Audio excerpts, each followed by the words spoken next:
Assalamualaikum warahmatullahi wabarakatuh. Saya Yulia Adisa, mahasiswa Ilmu Hubungan Internasional Universitas Andalas angkatan 2017. Dalam kesempatan ini saya akan mencoba memaparkan hasil penelitian saya yang berjudul Persepsi Ancaman Tony Abbott dalam Penetapan Kebijakan Operation Sovereign Border terkait isu pengungsi di Australia, yang berlatar belakang di mana menurut Refugees Council of Australia, jumlah pengungsi di tahun 2013 merupakan yang tertinggi sejak Perang Dunia Kedua, yaitu berjumlah 51 juta orang dan mengalami peningkatan yang cukup signifikan hingga tahun 2017 yang mencapai 68 juta orang. Australia sebagai salah satu negara yang menerima hukum internasional serta telah meratifikasi Konvensi Pengungsi 1951 tentang status pengungsi. Hal tersebutlah yang menjadikan Australia mempunyai kewajiban untuk memberikan perlakuan melindungi terhadap pengungsi pencari suaka yang masuk ke wilayahnya. Hal tersebut memperkuat para pencari suaka untuk berimigrasi ke Australia. Berdasarkan data UNHCR, lonjakan pengungsi pada masa Tony Abbott terjadi pada tahun 2014 dengan jumlah 36.917 pengungsi dan lonjakan pencari suaka pada tahun 2013 dengan jumlah 11.549. Peningkatan jumlah yang signifikan tersebut menimbulkan kekhawatiran akan keamanan negara yang akan terancam akibat masuknya para pencari suaka secara masif. Semakin meningkatnya pencari suaka yang datang ke Australia membuat pemerintah Australia merasa terancam, di mana IMA sangat berkaitan dengan penyelundupan manusia, sehingga Australia mengeluarkan dana yang cukup besar dalam memeranginya, padahal dana tersebut bisa dialokasikan kepada kebutuhan Australia lainnya. Pada tanggal 18 September 2013, pasca terpilihnya Tony Abbott sebagai Perdana Menteri Australia, mengeluarkan kebijakan Operation Sovereign Border, di mana Tony Abbott membuat kebijakan ini sebagai operasi penjagaan keamanan perbatasan yang dipimpin oleh militer serta didukung dan dibantu oleh berbagai lembaga pemerintah federal.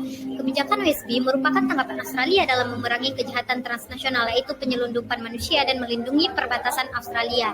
Pada tahun 2015, Perdana Menteri Australia Tony Abbott mempertegas kebijakan ini melalui pernyataan terkait penolakan pengungsi. Pernyataan Abbott dengan tegas menjelaskan bahwa kebijakan OSB adalah suatu tindakan yang seharusnya dilakukan untuk mencegah kejahatan lebih lanjut. Penolakan dan pengembalian para pencari suaka adalah suatu tindakan yang harus diambil demi mencapai keamanan masing-masing, baik keamanan negara maupun keamanan pencari suaka dari risiko kecelakaan dan kematian di perjalanan. Abbott memang dikenal dengan pribadi yang tegas dalam mewujudkan kepentingan nasionalnya, sehingga dirasa sangat masuk akal jika Abbott menerapkan kebijakan OSB ini.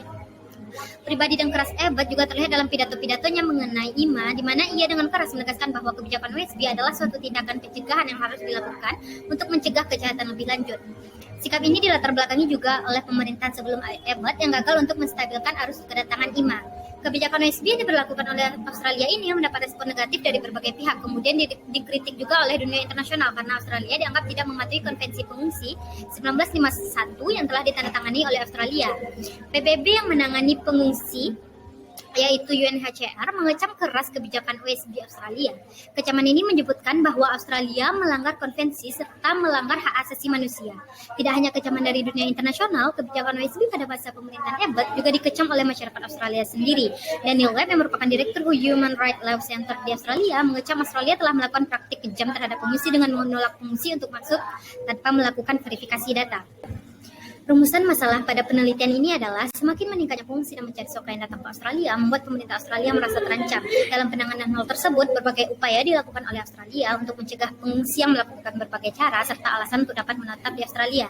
Pada tahun 2013, Australia di bawah pemerintahan Tony Abbott mengeluarkan kebijakan Operation Sovereign Border, di mana kebijakan OSB ini jelas telah melanggar prinsip non-refoulement yang merupakan prinsip terpenting dalam Konvensi 1951 dan Protokol 1967 tentang status pengungsi. Tindakan Australia tersebut menuai kecaman dari berbagai pihak, baik eksternal maupun internal Australia. Pengabaian protes tersebut menunjukkan indikasi bahwa Abbott memiliki persepsi ancaman tersendiri dalam penetapan Operation Sovereign Border. Pertanyaan penelitian yang ingin dijawab yaitu bagaimana persepsi ancaman Tony Abbott dalam penetapan kebijakan Operation Sovereign Border di Australia. Adapun kerangka konseptual yang penulis gunakan yaitu yang pertama the level of the individual decision maker, di mana kebijakan luar negeri merupakan salah satu hasil dari suatu decision making proses, sehingga konsep level of the individual decision maker ini akan membantu peneliti untuk menjelaskan peran individu yang dalam hal ini Tony Abbott dalam membuat kebijakan Operation Sovereign Border yang dipengaruhi oleh persepsi ancaman.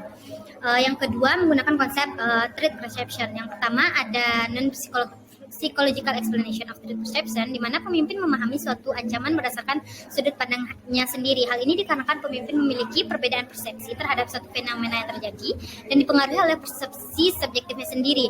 Stan menyebutkan ada 5 penjelasan psikologis yang membantu persepsi ancaman. Yang pertama adalah changing balance of power, di mana ada perubahan keseimbangan kekuasaan. Yang kedua ada status dilema, di mana seorang pemimpin baru akan puas terhadap status kedudukannya jika dia mengetahui informasi lengkap terhadap pihak lainnya. Yang ketiga, structural attribute of the political system, di mana organisasi dan birokrasi politik dapat menghasilkan patologi di mana para pemimpin menghadapi ancaman dengan mengedepankan kepentingan institusionalnya. Yang keempat, sosial kultural, di mana masyarakat domestik dan identitas yang menyertai pemimpin dapat berpengaruh terhadap bagaimana seorang pemimpin memandang sebuah ancaman. Yang terakhir, the breaking of norms, di mana adanya pelanggaran norma yang dilihat oleh pemimpin menjadi sinyal kritis yang meningkatkan persepsi ancaman pemimpin tersebut. Konsep yang kedua yaitu psychological explanation of threat perception, di mana psikologi mempengaruhi persepsi ancaman dan pengambilan keputusan seorang pemimpin. Cara pandang, karakteristik, nilai, ideologi yang melekat dalam pikiran pembuat kebijakan atau seorang pemimpin negara dapat mengerti suatu fenomena menjadi sebuah ancaman. Yang ketiga, cognitive bias and heuristic, di mana reaksi terhadap ancaman lebih kepada antisipasi terhadap masa depan atau ancaman yang ada di masa depan. Bias dalam pengambilan keputusan oleh pemimpin yang bersifat bereaksi berlebihan terhadap potensi ancaman. Yang keempat, loss aversion, framing and risk prosperity, di mana individu atau pemimpin menganggap suatu ancaman berdasarkan faktor risiko atau segala sesuatu yang dimiliki oleh seorang pemimpin. Yang kelima, emotion and threat perception, di mana persepsi berperan aktif dalam setiap emosi, di mana emosi dapat mempengaruhi pemimpin dalam menerima dan mengolah informasi hingga menjadi sebuah kebijakan. Hal ini dikarenakan sebagian perhatian dan energi dari pemimpin adalah emosi.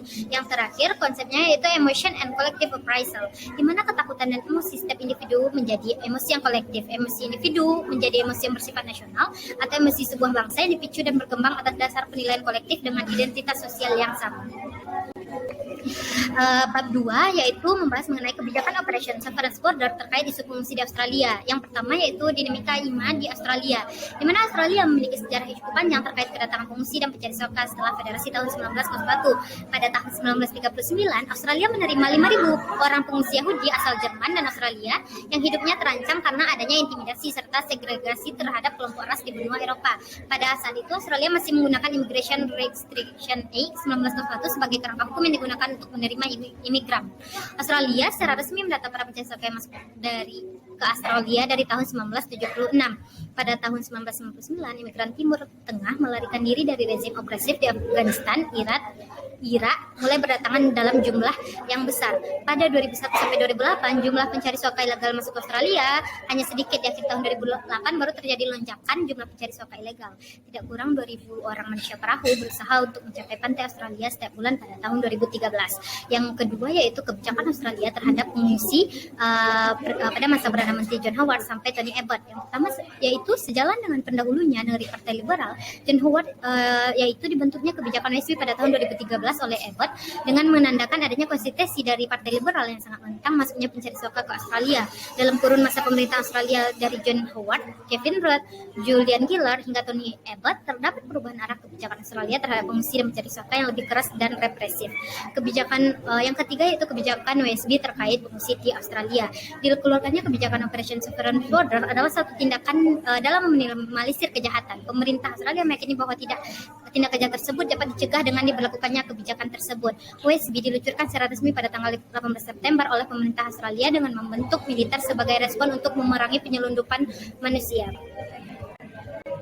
Sistem pengambilan kebijakan Australia, di mana keputusan luar negeri Australia dibentuk berdasarkan keputusan kebijakan yang dibuat dalam rapat-rapat kabinet. Keputusan diambil oleh pemimpin partai yang berkuasa pada saat keputusan dikeluarkan. Hal ini berarti Perdana Menteri memiliki kuasaan tertinggi dalam pengambilan keputusan kebijakan Australia. Yang kelima, dominasi Tony Abbott dalam penetapan kebijakan WSB. Ada beberapa alasan mengapa koalisi pemimpin Abbott mengusung retorika ini. Yang pertama yaitu Abbott ingin mengabadikan mantra John Howard, yaitu Australia memiliki hak untuk memutuskan siapa yang datang serta bagaimana cara mereka datang ke Australia. Selain itu juga perubahan kebijakan ini tidak terlepas dari kegagalan kebijakan pemerintah sebelumnya, di mana adanya tudingan dari Abbott kepada pemerintah sebelumnya yaitu Julian Gillard dan Kevin Rudd dalam penanganan para pencari suaka yang dianggap masih terlalu lunak menjadi alasan terbentuknya WSB. Pada bab 3 menjelaskan mengenai sejarah dan perjalanan hidup Tony Abbott. Yang pertama ada masa kecil Tony Abbott, di mana ia lahir dari keluarga Protestan yang sangat taat. Ia dan keluarganya berimigrasi dari Inggris menuju Australia. Yang kedua yaitu masa transisi Tony Abbott merintis karir sebagai politisi, di mana pada tahun 1990 sampai 1903, ia menjadi jurnalis untuk The Bulletin dan The Australian yang merupakan dua media terbesar Australia. Ya, selanjutnya pada tahun 1993 sampai 1994 menjadi Direktur Eksekutif Australia untuk Monarki Konstitusional. Yang ketiga, karir politik Tony Abbott sebelum menjadi Perdana Menteri, di mana pada tahun 1996 sampai 1998 menjadi Sekretaris Parlemen untuk Menteri Ketenagakerjaan, Pendidikan, Pelatihan, dan Kepemudaan. Pada tahun 19 sampai 2008 dia menjadi Menteri Pelayanan Ketenagakerjaan, Kabinet, membantu Perdana Menteri untuk Pelayanan Publik, Menteri Kesehatan dan Lanjut Usia, serta Menteri Bayangan Keluarga dan Pengabdian kepada Masyarakat. Nah, pada tahun 2009 sampai 2015, Abbott menjadi pemimpin Partai Liberal Parlemen Federal. Pada tahun 2009 sampai 2013 menjadi pemimpin oposisi. Yang keempat, Perdana Menteri Australia, di mana Abbott memenangkan pemilu pada 7 September 2013 dan menjadi Perdana Menteri Australia ke-28. Abbott memulai pemerintahnya dengan mengambil sejumlah tindakan tegas. Dia melembagakan kebijakan untuk menolak kapal yang membawa pencari suaka ke Australia dan mencabut pajak atau penghasilan. Selanjutnya pada bab 4 yang membahas mengenai persepsi ancaman terkait pemerintahan Tony Abbott dalam perumusan dan penetapan kebijakan Operation Severance Order. Yang pertama, persepsi ancaman, non-psychological explanation of threat perception, di mana adanya pertimbangan Tony Abbott sebagai reaksi dari peristiwa IMA yang terjadi di Australia. Abbott melihat bahwa IMA sebagai sesuatu yang membahayakan stabilitas keamanan wilayah Australia serta besarnya biaya dalam penanganan pengungsi Australia, yaitu adanya faktor pendukung changing balance of power, di mana pengungsi yang datang ke Australia merupakan imigran gelap yang menjadi suatu ancaman bagi keamanan Australia. Abbott menyadari bahwa besarnya jumlah arus berpindah manusia yang masuk ke Australia juga diiringi dengan bertambahnya jumlah kejahatan lintas negara seperti perdagangan manusia ataupun penyelundupan manusia. Yang kedua, status dilema, di mana Abbott menerapkan kebijakan Westby tidak terlepas dari kegagalan pemerintah terdahulu yang masih gagal dalam menangani pengungsi dan pencari suaka yang datang ke Australia. Yang ketiga, struktur attribute of the political system, di mana kebijakan Westby di bawah pemerintahan Tony Abbott ini dilakukan untuk melindungi kedaulatan teritorial Australia. Bahkan dalam pelaksanaannya, Abbott mengabaikan negara-negara tetangga demi kebijakan suaka garis keras. Yang keempat, sosial kultural, di mana dalam pelaksanaan kebijakan yang dikeluarkan oleh pemerintahan Australia pada masa pemerintahan Tony Abbott dilakukan sebagai langkah preventif untuk menghindari masuknya IMA yang dipersepsikan dapat memunculkan berbagai macam permasalahan sosial. Yang terakhir, the breaking norm of norms, di mana Tony Abbott mengaitkan kedatangan IMA dengan potensi ancaman terorisme, sehingga untuk mengantisipasi hal tersebut, Abbott menerbitkan kebijakan Westby.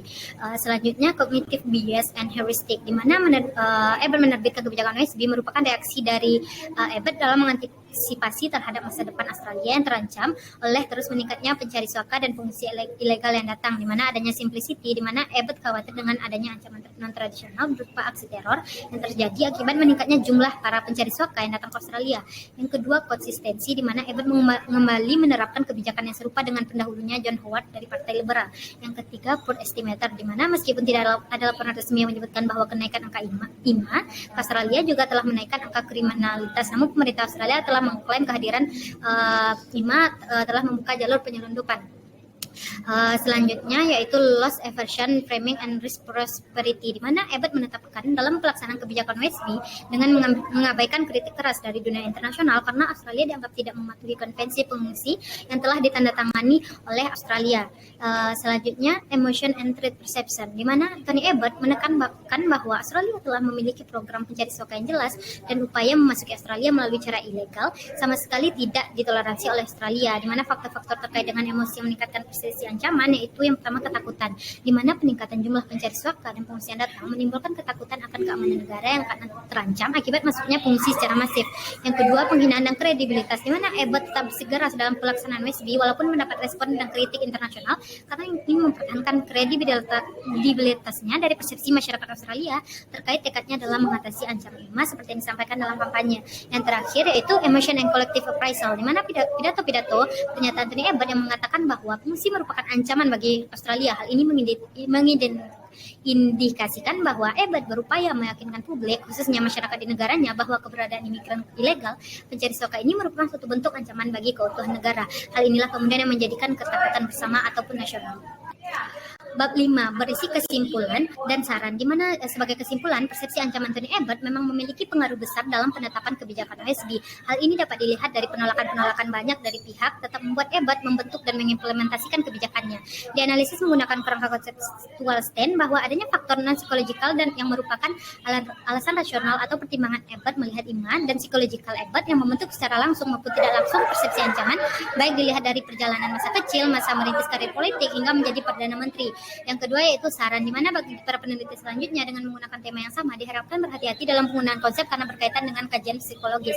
Sekian dari saya, terima kasih. Assalamualaikum warahmatullahi wabarakatuh.